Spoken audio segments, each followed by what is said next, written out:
Welcome to Walk, Don't Run to the Doctor, where we are helping people avoid the burdens of preventable disease. By using evidence-based lifestyle tools to unlock each person's intrinsic healing ability, we're going to be supporting healthy families, healthy communities, and healthy individuals. Making your own food and moving every day vigorously can help you gain freedom from health debt. We can prove it.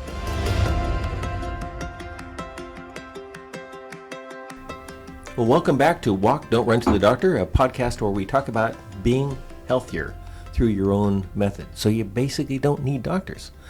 And today we're going to be talking to Karen. She is, Karen Zinck runs My Family Chef, a home cooking support organization that helps people who don't have time to cook. And we're going to be talking about why it's so important to have home cooked food. Whether you cook it yourself, which is what we're going to be encouraging, or you have somebody else cook it for you. But cook food at home if you want to be healthy. And there's a tremendous amount of data that we'll be touching on. So thanks for being here, Karen. And how did you get started in cooking? And tell us sort of how that fit into your family, your reasoning, all that kind of thing. Cooking at home has been such a big part of life at home with my family. One area that kind of in terms of the prepared meals and kind of planning ahead, I have participated in meal trains for years. So for families who are going through surgery or have had a baby, you sign up and you bring a prepared meal for them. I first got connected through our church and really found joy in creating meals for families who needed them. And that thinking ahead and what packages well and what reheats well and what's nourishing and could help the healing process. So that was a big part of the early stages of all of this. And you have a family. Tell us a little bit about your family and how the food fit into your family. We're all about food. Oh, yes. So in our family, I had the privilege of becoming a stay-at-home mom. Kids were little. We had a very busy life. Time around the table was so important to us, and really cooking as much from scratch as I could. Healthy, high protein, not processed, good food that tasted good as well. Did you get pushback from your family? Did your kids want fast food? They would love to tell you the stories. Yes, they definitely wanted fast food. They would tease me. They would, there are some disaster stories. Things didn't always land well, but yes, yeah, they still do. One of my favorite things was I tried to make kind of takeout type food healthier. And they had friends as they got older who worked at, what's the restaurant? The Chinese, they have the orange chicken. Panda Express, thank you. My friends told me that you put cups and cups and cups of white sugar in the orange chicken. Did you know that? And I was like, yes, that's why I tried to make orange chicken at home.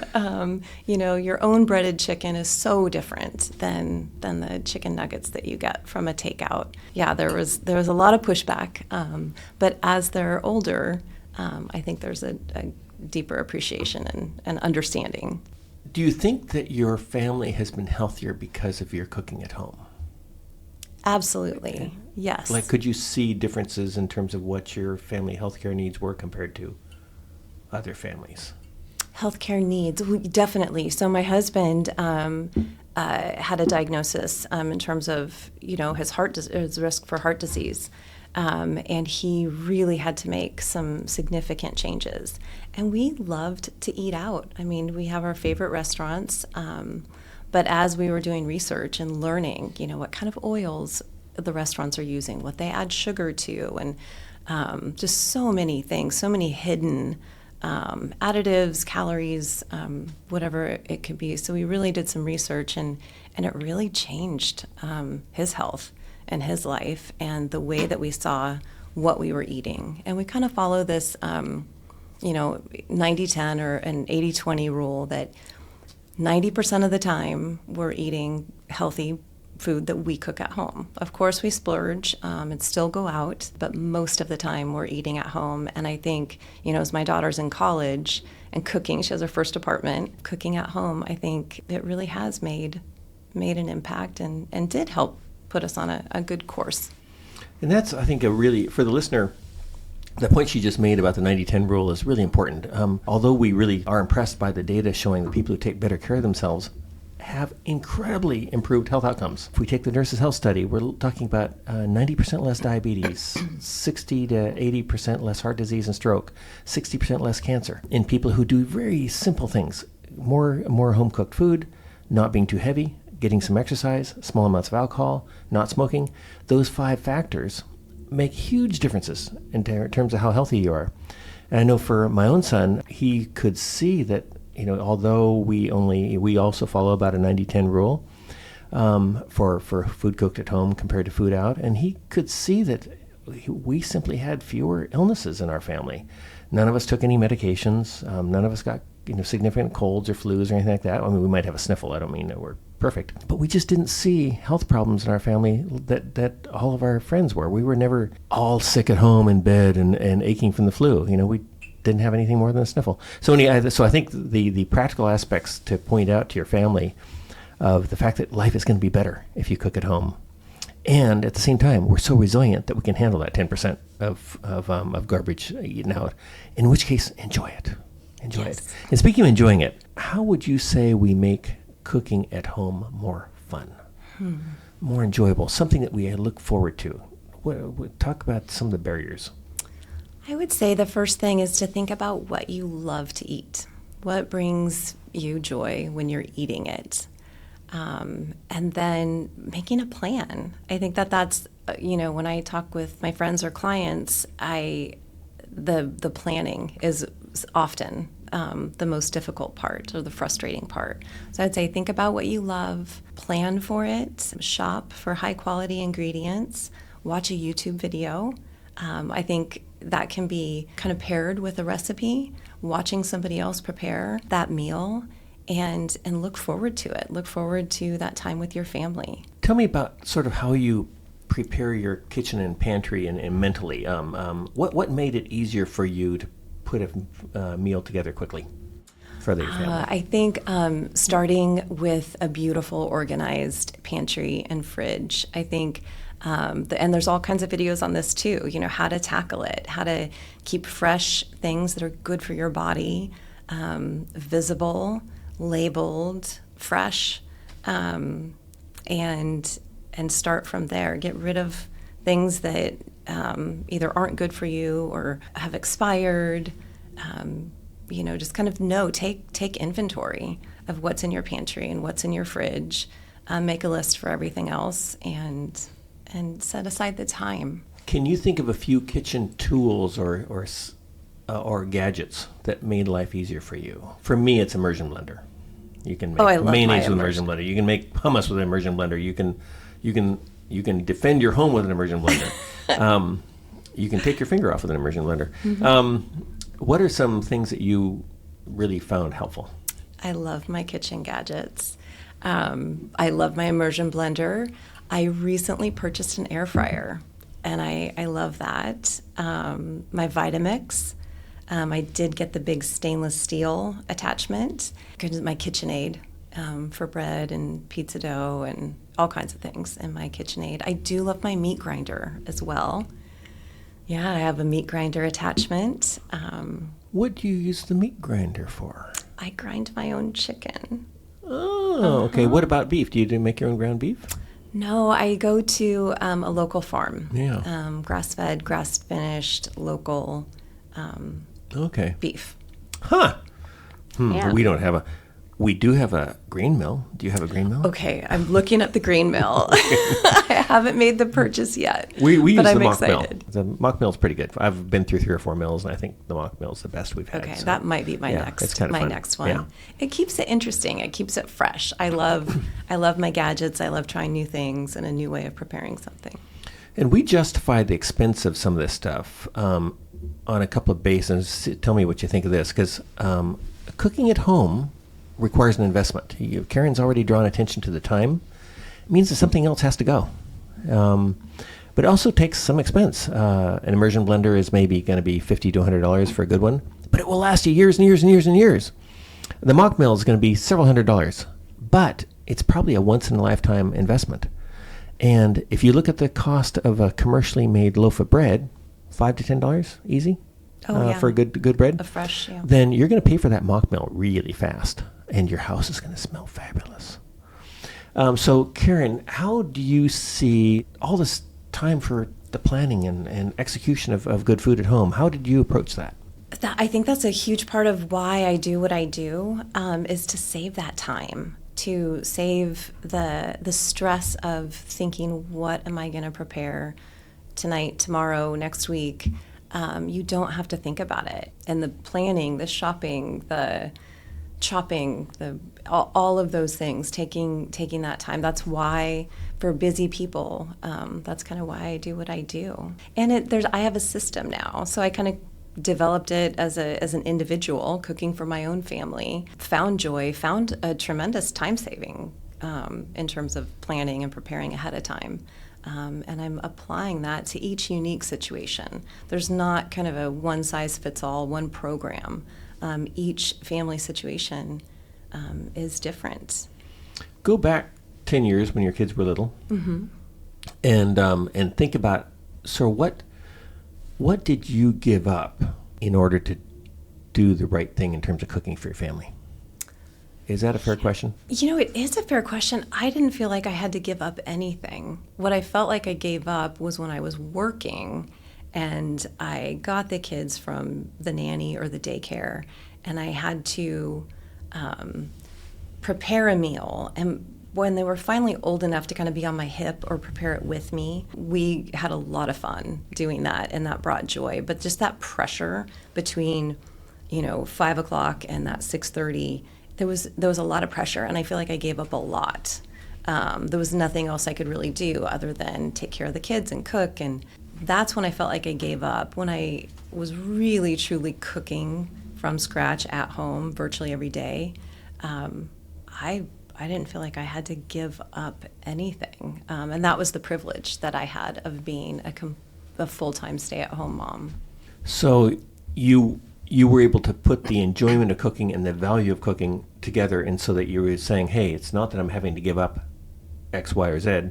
It's that this is something I enjoy and value and prioritize. Yes. Is that a fair way to put it? Yeah, I loved it. Yeah. And that's, so the listener who's trying to do too many things, if you're trying to cook well and eat well, it may mean you have to give up something. And that's, I think, the reality of those of us that feel that this is such an important part of life. So one thing that I've found is that there can be shame associated with not cooking for your family at home. It shouldn't be that way. I would hope that everybody could find joy in cooking in some way, but I think it's okay to outsource. I think successful, happy people outsource some things. Of course, you're going to have to prepare or put together food at home, but there are a lot of resources out there. There are resources, there's a lot of, not a lot, but there are a few good local organizations who have frozen bone broth or frozen soup. And if you know how to shop and know what you're looking for, you really can put together meals at home that are not cumbersome or stressful. You can YouTube, you can have Zoom coaching. If you have intention, there is a way to go about it that reduces stress, provides high quality food at home. It is very doable. And this is I guess a bookend to that kind of idea, which is important as well, because I think Karen had mentioned earlier that we hire people to clean our gutters and things like that. So hiring people to do part of our food prep is not ridiculous.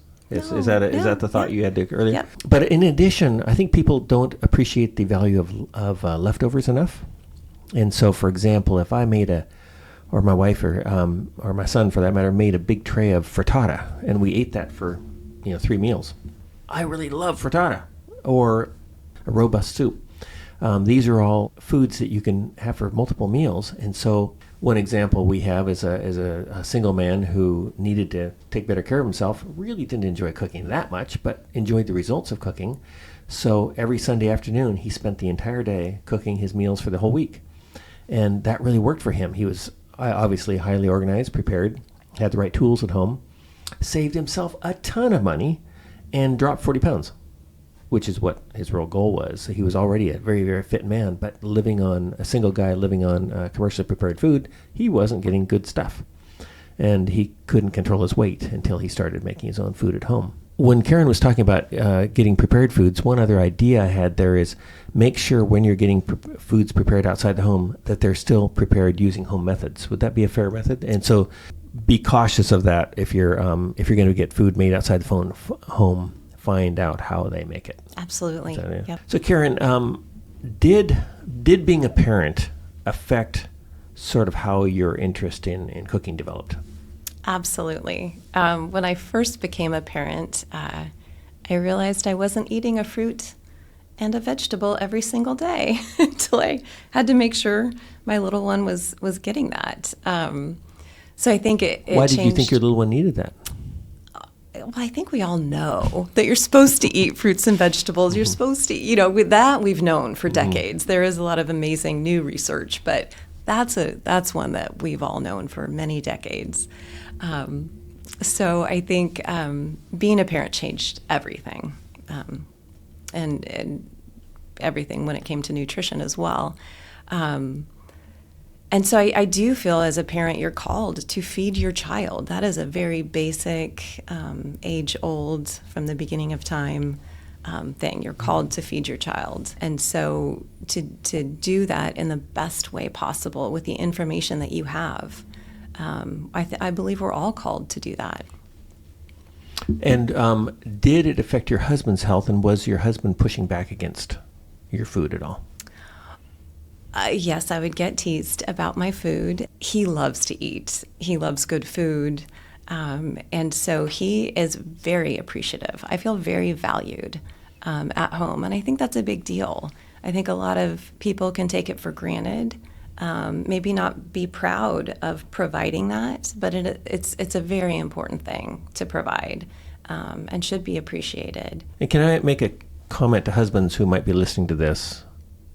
You better appreciate if your wife is bothering to make good food at home, because it may well be saving your life. Just take that one to the bank. What got you first interested in good food, Karen? Oh, goodness. I think growing up, we did have good food, good healthy food at home. I'm very grateful for that.